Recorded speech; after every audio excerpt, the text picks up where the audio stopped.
एक सेकंड में नाहिद लारी का रुख कर रही हूँ। हो गया सुधा मिश्रा जी, मैं जवाब भी लूंगी साक्षी जी से, लेकिन नाहिद लारी, क्या ये सीधे तौर पे सिर्फ और सिर्फ 2024 का रास्ता है एक तरीके से बीजेपी के लिए? देखिए, इसको तो कहा जाएगा सामान 100 बरस का, पल की खबर नहीं। बीजेपी के लिए तो सत्ता से जाना तय है। अरे तय है, जनता ने ठान लिया है कि उत्तर प्रदेश सहित पूरे भारत से बीजेपी को 24 सीट मिल जाए 2024 में, तो यही बहुत बड़ी बात है। आप कहां बेचारी हमारी छोटी बहन साक्षी जी से सवाल पूछ रही हूँ, क्या बेचारी बता पाएंगी कुछ? अरे आप बार बार पूछ रही, चर्चा है 7 घंटे की चर्चा, 7 घंटे की चर्चा। मणिपुर पे भी तो महिलाओं को लेकर चर्चा थी। कहां चर्चा की बीजेपी ने? मोदी जी कहां 80 दिन चुप रहे, कुछ नहीं बोले। अंततः माननीय सुप्रीम कोर्ट को सख्त टिप्पणी करनी पड़ी। यहां तक मणिपुर के खुद मुख्यमंत्री बता रहे थे कि ऐसे सैकड़ों घटनाएं हमारे प्रदेश में हो गई हैं, जहां नग्न करके महिलाओं को नग्न करके परेड कराया गया, रेप किया गया। पुलिस के नारी शक्ति वंदन अधिनियम में क्या कुछ सुधार चाहती है समाजवादी पार्टी? क्या मांग है समाजवादी पार्टी की? प्रिया जी बोलने तो दीजिए, आपने किसी को इंटरप्ट नहीं किया, आपने किसी को नहीं इंटरप्ट किया। बोलिए।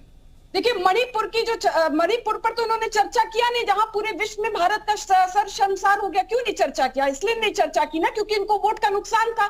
तो नुकसान कब बीजेपी को पूरा हो गया है, नुकसान पूरा हो गया। इसका आप देख लीजिए, इसका नुकसान का ही तो नतीजा है कि अभी सारे उपचुनाव जो पूरे देश भर में उपचुनाव हुए, बुरी तरह से हारी है बीजेपी। चाहे आप घोसी उपचुनाव ले लीजिए, लगभग 45,000 वोटों से हारी है। तो नुकसान तो हो गया। हमारी मांग है कि जहां आप स्वीकार रहे कि 50% आबादी है महिलाओं की, तो आप 50% आरक्षण दीजिए महिलाओं को, और उसमें आप ओबीसी, एससी, एसटी और अल्पसंख्यकों को भी आरक्षण दीजिए, अल्पसंख्यक महिलाओं को भी आरक्षण दीजिए। आप क्यों पिछड़े, दलित, आदिवासी और अल्पसंख्यक महिलाओं का हक मारना चाहते हैं? आप क्यों हक डकारना चाहते हैं उनका?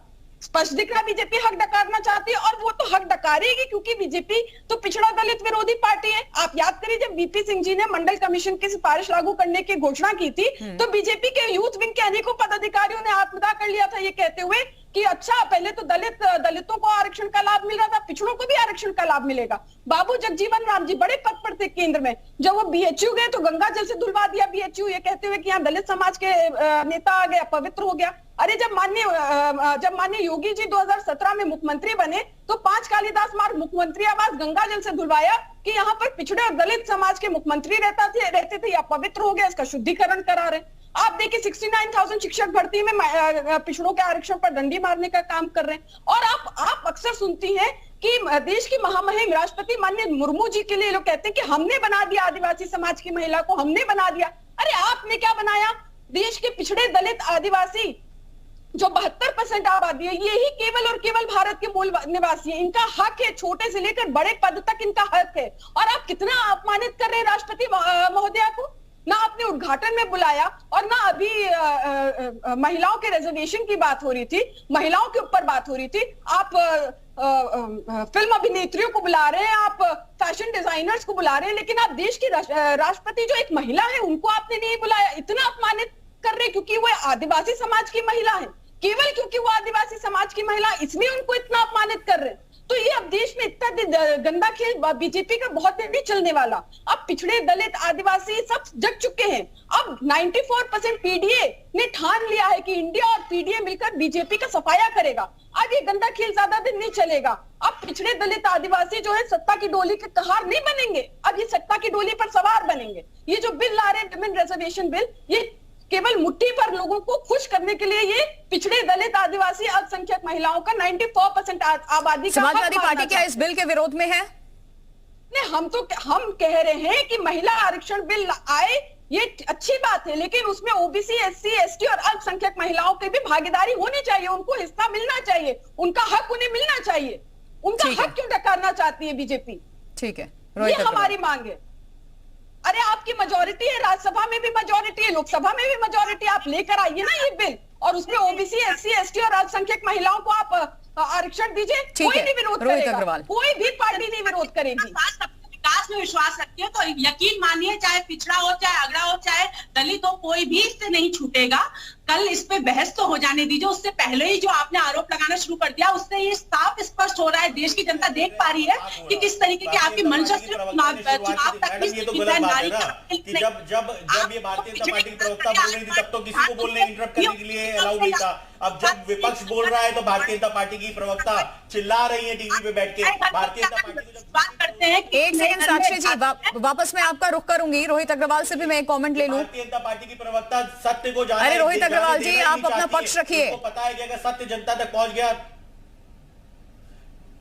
हाँ देखिए प्रिया जी, देखिए स्थिति ये है कि भारतीय जनता पार्टी को ये पूरी तरीके से पता है कि वो जनता को गुमराह कर रही है, जनता को सिर्फ ठगने का काम कर रही है। भारतीय जनता पार्टी के प्रवक्ता के पास कोई जवाब नहीं था कि विशेष सत्र क्यों बुलाया गया। भाई विशेष सत्र बुलाने की कौन सी ऐसी जल्दी थी जब 2024 में आप इस बिल के अंदर प्रावधान नहीं कर पा रहे हैं? जबकि आप चाहते तो इस बिल के अंदर प्रावधान कर सकते थे कि 2024 के अंदर महिलाओं को 33% आरक्षण मिलेगा। प्लस भारतीय जनता पार्टी के प्रवक्ता ने यह भी नहीं बताया कि चलिए संवैधानिक तौर पर तो महिलाओं को आरक्षण आप नहीं दे रहे हैं, क्या आप अपनी लिस्ट के अंदर 33% महिलाओं को आप जगह देंगे? ये भी भारतीय जनता पार्टी के प्रवक्ता ने बताया। देखिए ये स्थिति बिल्कुल साफ है कि आप आधी आबादी के साथ दोबारा जुमलेबाजी करने की कोशिश कर रहे हैं, क्योंकि हमारे देश की गृहिणियां पूरी तो तरीके से इस बिल का नाराज है किसी भी भारतीय जनता पार्टी से जिस तरीके से महंगाई से वो मुझे नहीं जूझ लगता रही है कि जो सूची 1150 रुपए का सिलेंडर, इस बिल से 200 किसी रुपए भी किलो पार्टी टमाटर, 200 किसी रुपए भी किलो पार्टी दाल, का ये लेना देना 250 रुपए किलो नहीं है। तेल। ये पार्टी का अपना फैसला होगा किसी भी पार्टी का कि वो अपनी उस सूची में जो सूची जारी पार्टी की तरफ से की जाती है, जो कैंडिडेट्स होंगे वो 33% फीमेल्स होंगी या नहीं होंगी, जब आपको उसका महिलाओं प्रावधान तो नहीं है ना इसमें। जब तो फिर आप 2024 के अंदर क्यों नहीं लागू कर रहे हैं इसको?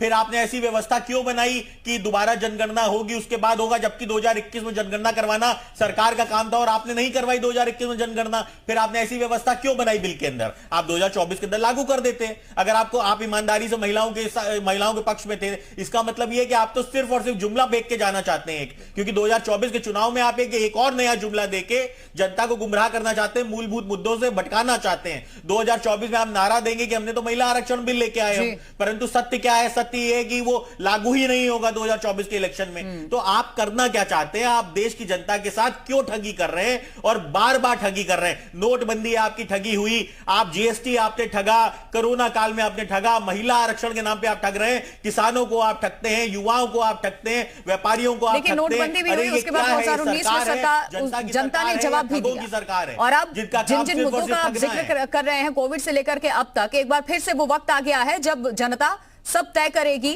और अपने सारे सवालों का जवाब जो सरकार से उम्मीद लगाए बैठी थी, अगर नहीं मिला तो उसका वो हिसाब भी करेगी। एक आखिरी कमेंट साक्षी, मेरे पास सिर्फ 1 मिनट है, मैं चाहूंगी जल्दी से अपना पक्ष रखिए आप। देखिए कहना तो इस समय मुझे बहुत कुछ है, लेकिन क्योंकि रोहित जी का जवाब मैं उस समय नहीं दे पाई थी, तो इसलिए मैं उन्हीं से पूछना चाहूंगी। सुरेंद्र यादव जी जो है वो उन्हीं की पार्टी के है ना, जिन्होंने एल.के. आडवाणी जी के हाथ से बिल लेके पाड़ा था, और आज भी वो वही काम कर रहे हैं। और इनकी मंशा इसी बात से स्पष्ट हो जाती है कि आज जब सभी पार्टी ने अपनी महिला प्रवक्ताओं को भेजा, उनके पास महिला प्रवक्ता तक नहीं है। बताइए ना, आप बताइए, सदन में आप बोलती नहीं, मन की बात आप करती हैं, मन की बात जनता की सुनती नहीं। अरे कब सुनोगे जनता के मन की बात मैडम? अपने मन की। चलिए, जनता अपने मन की बात सुनाएगी। 2024 में जब लोकसभा के चुनाव होंगे तो जनता के मन में क्या है वो फरमान जनता भी सुनाएगी, क्योंकि लोकतांत्रिक तरीके से यहां पर सरकार चुनी जाती है और वो वक्त फिर आ गया है और इस वक्त टाइमिंग को लेकर ही सवाल खड़े किए जा रहे हैं। मेरे पास वक्त इतना ही था। सभी खास मेहमान मेरे साथ इस चर्चा में जुड़े, बहुत बहुत शुक्रिया आप सभी का।